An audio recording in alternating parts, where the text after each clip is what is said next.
matagal na hindi ako nag-vlog kasi nga nagkasakit ko ako, nagkaroon ako ng upper urinary tract infection. So 1 week na akong hindi nakapasok sa trabaho. Ito yung mga gamot ko, so ang dami kong gamot, nagkasakit ko ako. Pero hindi tungkol sa sakit ang pag-uusapan natin. Ang pag-uusapan natin ngayon ay mag-unbox tayo ngayon ng Lazada.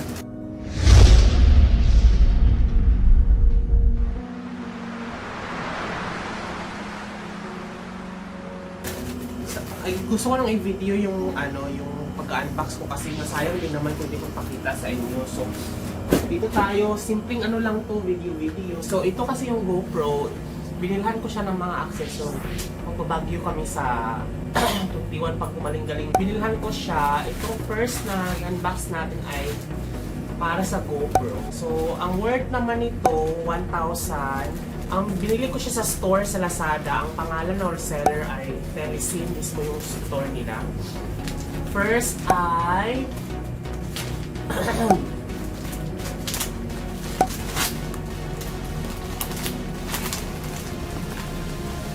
ano to?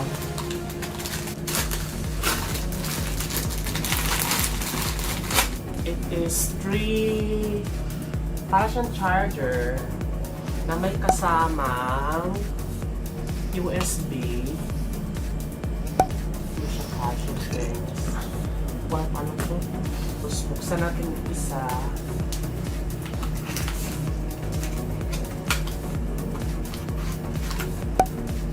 Third party GoPro provider siya. Charge ulit natin siya.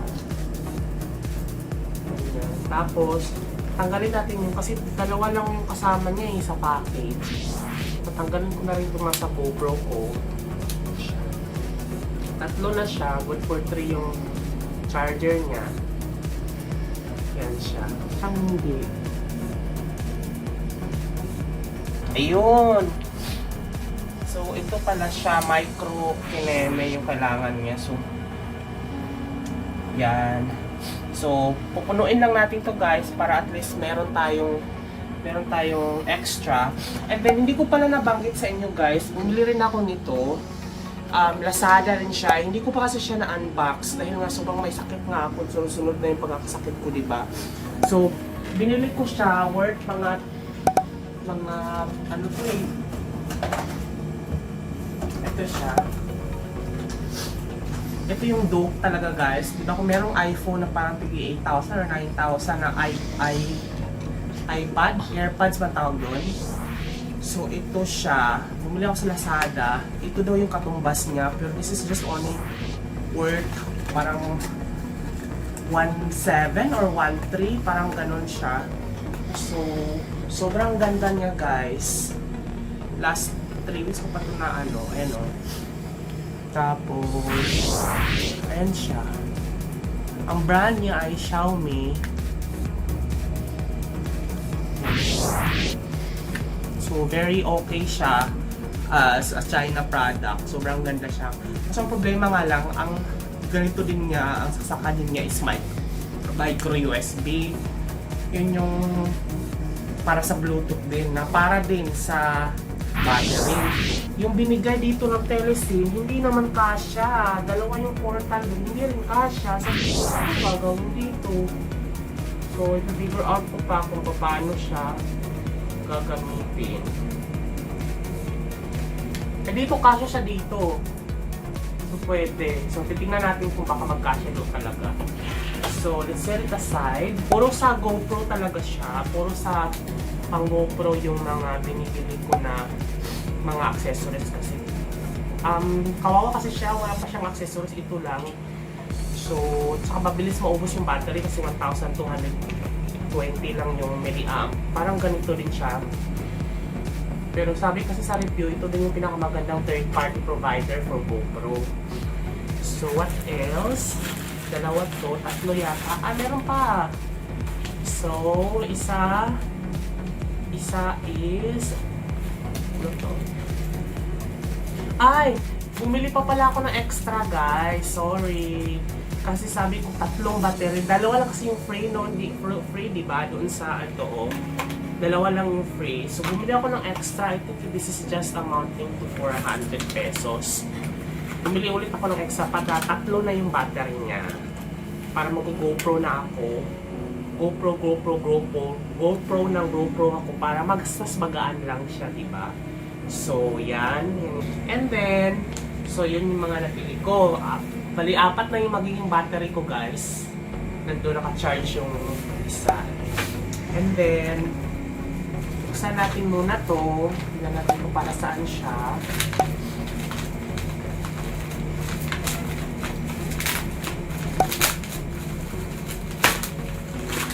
Oh my God!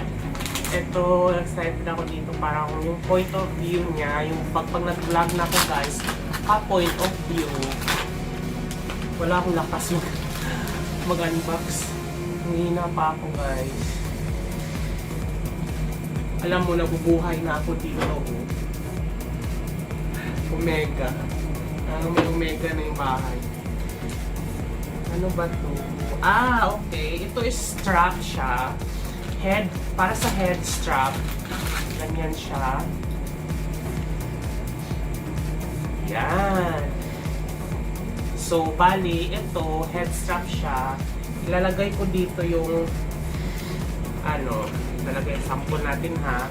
Ito yung GoPro, diba? So, para hindi na ako bitbit ng GoPro,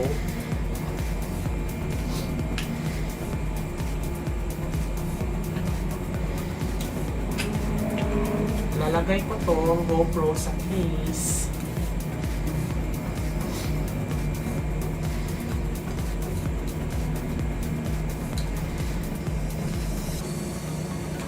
Ganyan. Yan. Tapos ilalagay natin siya dito sa binili ko. Sana Telecine din to, guys, third party provider. So, yan siya. Ilalagay natin siya.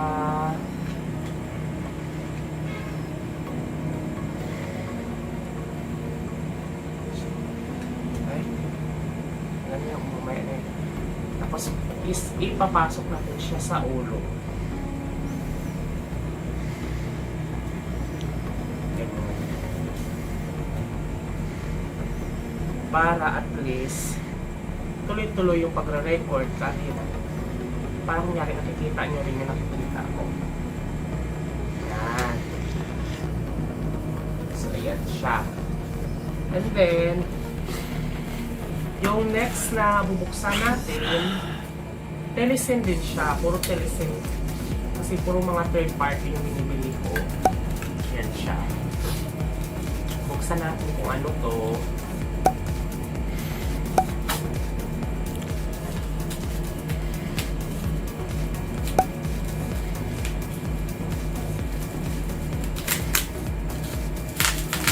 Okay. Tandaan ko, ito yung binili ko, guys, para ma-protectionan yung lens dito, tsaka yung lens dito. So, mamaya ko na siya ididikit, guys, kasi hindi ko pa naman siya kailangan. Tsaka linisan ko pa yung lens dito. So, ito siya. Pakita ko lang ng itsura kasi. Ooh. So, meron siyang kasama pangtanggal, fog ba ang tawag dun, friend? Fog wiper. Tapos, may pantanggal din siya na malabo. Pampalinis talaga siya ng bongga. Tapos, sa loob-loob niya, nandun na yung ayan, ito yung wipes. Tapos, meron siyang kasamang dust absorber. At saka yung mismong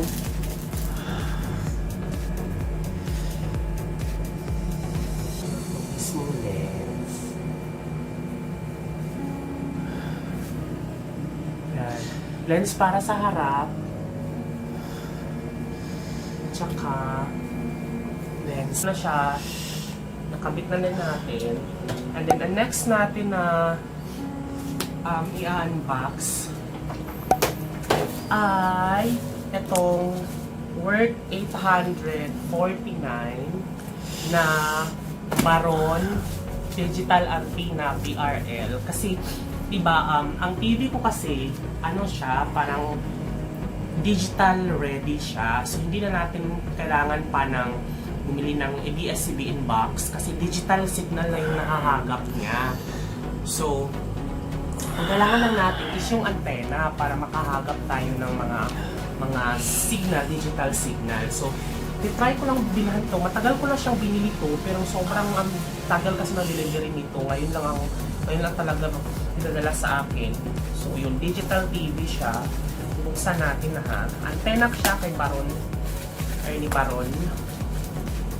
Pero indoor siya ha. For indoor lang. Pwede daw to i-outdoor. Kasi wala namang butas dito paano siya ilalabas.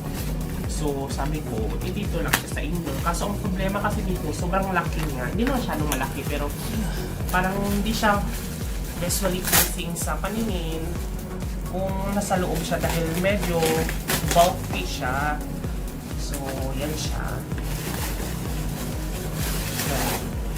So, this is the actual box.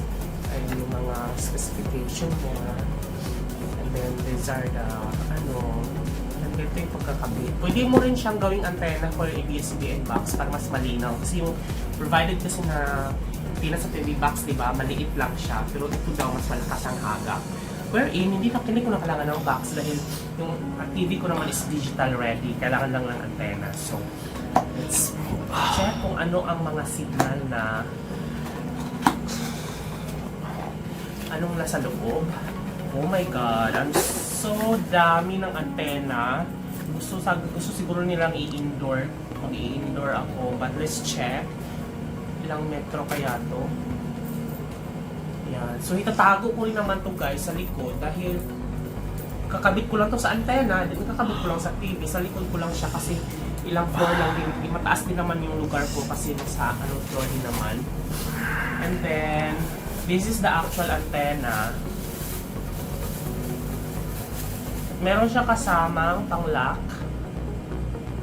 Hindi ko naman siya lalagay sa labas eh. Tignan ko saan siya ikakabit. And then, this is the actual antenna. So, ikakabit natin siya here.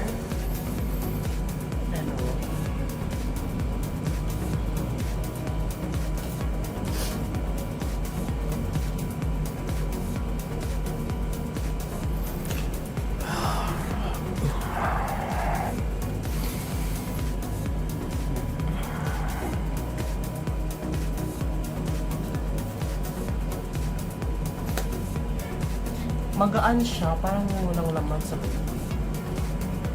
So, nakabit na natin siya. Then, we will try to connect this behind our TV. Kung titignan natin, makita ko sa inyo yung TV, walang signal yung mismong actual TV. So, ito yung TV natin. Kung pipindutin natin yung, i-on muna natin siya. Kung pipindutin natin yung live TV, itong live TV, wala siyang mahahagap na signal talaga. So, kailangan ko pang buti. Meron naman akong mga boxes dito. Yan. Patry natin sa TV ha. Ito ha. Live TV. Ayan o. Welcome to live TV. There's no channel information. Please scan. Kahit i-scan pa natin yan, antenna, walang ma-scan yan kasi nga walang antenna. So, itatry natin kung effective ba itong Baron. Ilalagay muna natin siya dito sa harap. And then, tingnan natin kung saan natin siya i-connect sa likod. And then, i-scan natin. Ayan, meron na siya. 13 channel found. Oh my God, maganda to. Yan, 13, pero 30% pa. Tayin muna natin na mag-ilang percentage. Oh my God, excited ako dito guys kasi magagamit natin diretso na dito sa live TV. Tignan natin kung gaano kalinaw. Ayun 25 channels na. Ang dami. Oh my God, sana malinaw lahat. 34, 40 channels. Oh my God, excited ako na. Sulit to. Sulit tong pagkakabili ko na to kasi ang dami na ng channel niya na-detect. Well, in fact, kasi nasa Mandaluyong naman ako, digital channel are actually clear. So, hindi na siya kailangan pang dadalhin. Itatago ko na lang siya behind later. 40 na! Sana dumami pa siya! Ayan, analog channel, dalawa na yung detect na, so 42 overall. 40 na digital, dalawang analog. So malamang sa malamang yung isang analog yung ABS tsaka GMA. Ayan, 100% na. Tama ba? 100% na. Ayan na! Done. Start. Okay. Okay. First time ko itong gawin, guys. Exit natin. Kilo 1 touch blender. Ito yung ABS-CBN. What else? Ano pa kayang meron? Merong 1.1. Oh, ang daming channel, girl! ABS-CBN. Tapos, channel 2. Ano to? Sports Action. Ano, para sa kaalaman nyo guys, 1:20 AM nga ngayon. So, wala masyadong broadcast ngayon. Pero try lang natin.